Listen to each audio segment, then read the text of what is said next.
एक नगर में दो भाई राजू और दीपू नगर के एक गैराज में मैकेनिक का काम करते थे। दोनों बहुत मेहनती थे।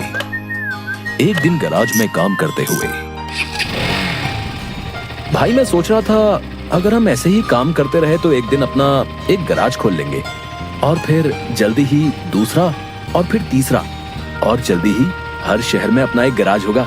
ये कहने के बाद दोनों राजू और दीपू अपना काम बंद करके मुस्कुराते हुए ऊपर की ओर देखते हुए अपने ख्यालों में खो जाते हैं। सपने में राजू और दीपू अपने नए गैराज के उद्घाटन की रिबन काट रहे हैं।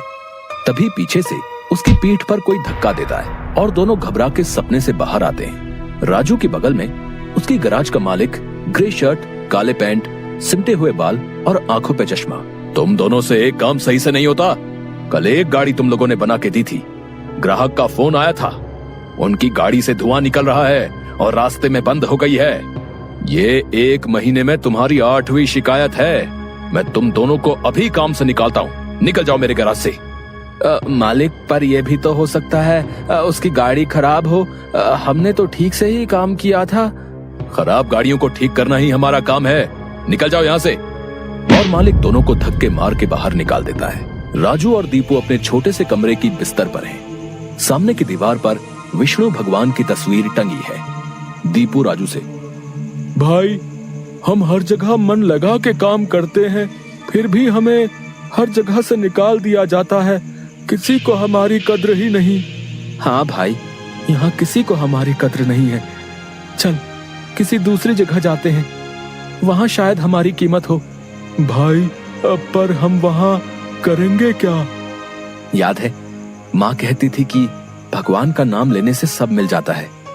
हाँ चल सामान बांध, अब हम यही करेंगे। भगवान का नाम लेंगे और पैसे कमाएंगे। वो कैसे? अरे हम बाबा बन के लोगों को ज्ञान देंगे और उनसे पैसे लेंगे। वो तो ठीक है, पर हम लोगों को क्या ज्ञान देंगे? अरे वही जो माँ हमें देती थी। तू ज्यादा सवाल मत कर, सामान बांध। हम राजा सूर्यदेव के चंपक नगर जा रहे हैं। चंपक नगर में राजू और दीपू गेरुए धोती और गेरुई शॉल में, कंधे तक बाल, गले में रुद्राक्ष की माला, पैरों में खड़ाऊ, कंधे पे लटकी मटमैली गठरी, कलाइयों में बंधी रुद्राक्ष की माला, एक बड़े बरगद के पेड़ के नीचे बने चबूतरे के सामने। ये राजा सूर्यदेव का चंपक नगर है। हम यहीं से शुरू करेंगे। दीपू सुन, आज से तेरा नाम दीपू नहीं दीपेश्वर है, समझा? और मैं एक सिद्ध योगी। मैं यहाँ बैठता हूँ और ध्यान करता हूँ। तू नगर में जाके ये खबर फैला कि एक सिद्ध योगी आए हैं जो हर समस्या का हल देते हैं। ठीक है, मैं जाता हूँ।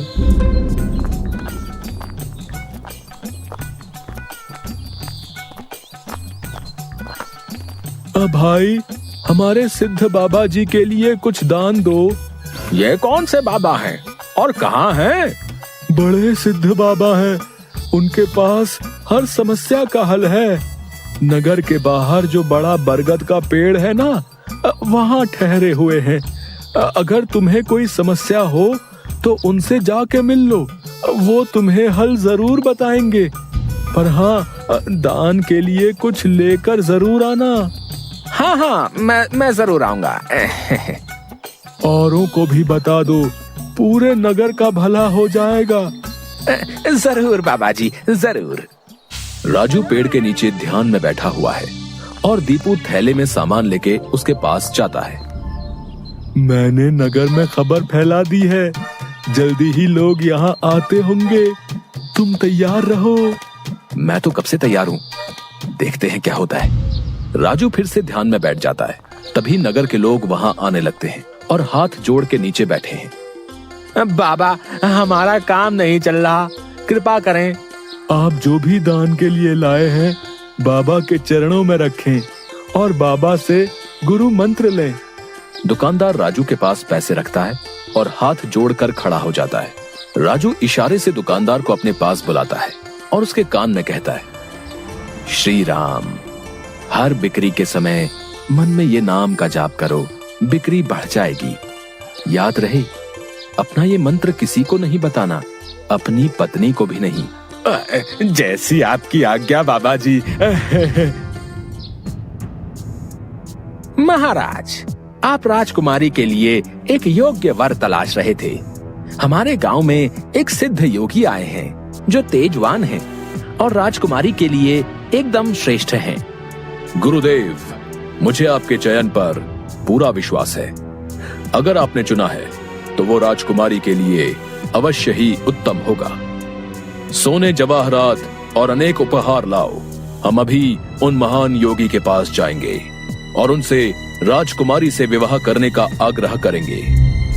हे तपस्वी, मैंने आपके बारे में जो सुना था, आप उतने ही तेजस्वी हैं। मेरा आग्रह स्वीकार करें। राजू ध्यान से आंख खोलकर राजा को देखते हुए, जी महाराज, कहिए क्या परेशानी है आपको? मेरी इच्छा है कि आप मेरी पुत्री से विवाह करें और ये उपहार स्वीकार करें। राजू काफी देर तक उपहार में लाए सोने चांदी और अनेक वस्त्र और उपहारों को देखता है, फिर राजा की ओर मुड़ता है। महाराज, मैं तो एक सन्यासी हूँ, मुझे इन सब से क्या लेना? मुझे क्षमा करें, मैं आपकी बात नहीं मान सकता। दीपू चौंकते हुए राजू को देखता है। मैंने जो सुना था, आप उससे भी महान हैं। मुझे क्षमा करें यदि मैंने आपका अनादर किया हो। आप जब तक यहाँ हैं, मैं कोशिश करूंगा आपको कोई दिक्कत ना हो। और राजा सूर्यदेव को प्रणाम करके वापस चले जाते हैं। अरे राजू, ये क्या कर दिया तुमने? इतना अच्छा मौका हाथ से जाने दिया। अरे राज करते हम लोग। राज, तुम्हें ये क्या हो गया है? मैं यही सोच रहा था, लेकिन फिर मैंने सोचा कि इतने दिनों से ईश्वर का नाम लेते लेते इतना तो समझ आ गया है कि ईश्वर के नाम अमृत में ऐसा क्या है जो मीरा सारा राजसी ठाट छोड़कर वैरागन बन गई। क्यों प्रहलाद ने अपने पिता की इतनी यातनाएं सही? मुझे भी राम नाम का धन मिल गया है जिसके आगे इस दुनिया का सारा धन फीका है। मुझे ये सब नहीं पता। हम यहाँ पैसे कमाने आए थे, ना कि साधु बनने। मैं चला, मैं अकेले ही सब संभाल लूंगा। तुम्हें जो ठीक लगे करो, पर अगर किसी मुसीबत में फंस जाओ, पूरी श्रद्धा से ईश्वर का नाम लेना, तुम्हारी मुसीबत दूर हो जाएगी। तुम्हारा दिमाग खराब हो गया है। इतनी आसानी से मुसीबत दूर होती तो सभी खुश होते। राजू बस उसे देखकर मुस्कुराता है और ध्यान में बैठ जाता है। दीपू अपनी पोटली उठा के गांव में चल देता है। क्यों भाई, कैसा चल रहा है? हाँ भाई, सब बढ़िया है और अब घर में सुख शांति भी है। ये भी बेवकूफ बन गया। राजू है तो चालाक। उसने ऐसी युक्ति की कि कोई उस पर सवाल नहीं उठा सकता। कुछ राशन दान करो। जरूर। दुकानदार राजू के थैले में चावल डालने जाता है। तभी दीपू, ये क्या दे रहे हो? इतनी मिठाइयाँ और मेवे तुम्हारी दुकान में है और तुम ये कच्चे चावल दे रहे हो? इनमें से कुछ दो। पर बाबा तो ये सब नहीं कहते। तुम्हें क्या करना है? जितना कह रहा हूँ वो करो। दीपू आगे जाता है और जोहरी की दुकान में दुकानदार से, और भाई जोहरी, कैसी चल रही है दुकानदारी? बाबा की कृपा से सब बढ़िया चल रहा है। कहिए क्या सेवा करूं? बाबा के लिए कुछ दान दो। इससे पहले कि इन्हें मेरी असलियत पता चले, इनसे तगड़ा दान लेके गांव से गायब हो जाऊंगा। फिर ये लोग राजू के पीछे पड़ेंगे तो उसे समझ आएगा। बाबा के लिए कुछ दान दो। जौहरी पैसे निकाल कर देने लगता है। अरे ये क्या भीख दे रहे हो? बाबा की कृपा से तुम्हारी दुकान चल रही है। इतने सारे जवाहरात हैं, इनमें से दो, कुछ कीमती सा। जितना दोगे उससे ज्यादा मिलेगा। ये बाबा को क्या हो गया है? कोई नहीं, बाबा को देने से मेरा क्या घटेगा। जौहरी एक सोने की हार दीपू को दे देता है। ये लीजिए बाबा। अच्छा धन बटोर लिया है मैंने। इससे काफी दिनों तक काम चल जाएगा। बड़ी भूख लग गई है, कुछ मिठाइयाँ खा लूं। दीपू एक पेड़ के नीचे बैठ के मिठाइयाँ खाने लगता है। तभी वहाँ 4 डाकू, चेहरे पे नकाब, काले कपड़े और हाथ में छुरी लेकर आ जाते हैं। जो कुछ भी है वो हमें दे दो, नहीं तो हम तुम्हें मार डालेंगे। दीपू डर से अपनी पोटली उन्हें दे देता है। तभी डाकुओं के सरदार का नकाब खुल जाता है। दीपू उसे देख लेता है। अब तुझे मरना होगा क्योंकि तूने मेरा चेहरा देख लिया है। हे भगवान, ये क्या हो रहा है? कैसे बचूं इनसे? भागने की कोशिश की तो ये लोग पकड़ लेंगे। क्या करूं? तभी उसे राजू की बात याद आती है। अगर किसी मुसीबत में फंस जाओ, पूरी श्रद्धा से ईश्वर का नाम लेना, तुम्हारी मुसीबत दूर हो जाएगी। दीपू आंखें बंद कर घुटने पर बैठकर, हे नारायण मेरी रक्षा करो, हे नारायण मेरी रक्षा करो। डाकू का सरदार दीपू को उठाकर, सुन, राजा के सिपाही हमारी ओर आ रहे हैं, इसलिए तुझे छोड़ रहे हैं। अगर तूने किसी को हमारे बारे में बताने की कोशिश की तो तुझे जिंदा नहीं छोड़ेंगे। ये ले अपनी पोटली। डाकू भाग जाते हैं। दीपू सामने से सिपाहियों को आते देख मन में, हे नारायण, मुझसे भूल हुई जो मैं राजू की बात को समझ नहीं पाया। मैं राजू के पास वापस जा रहा हूँ और उसके साथ रहकर आपके ध्यान में अपना जीवन बिताऊंगा।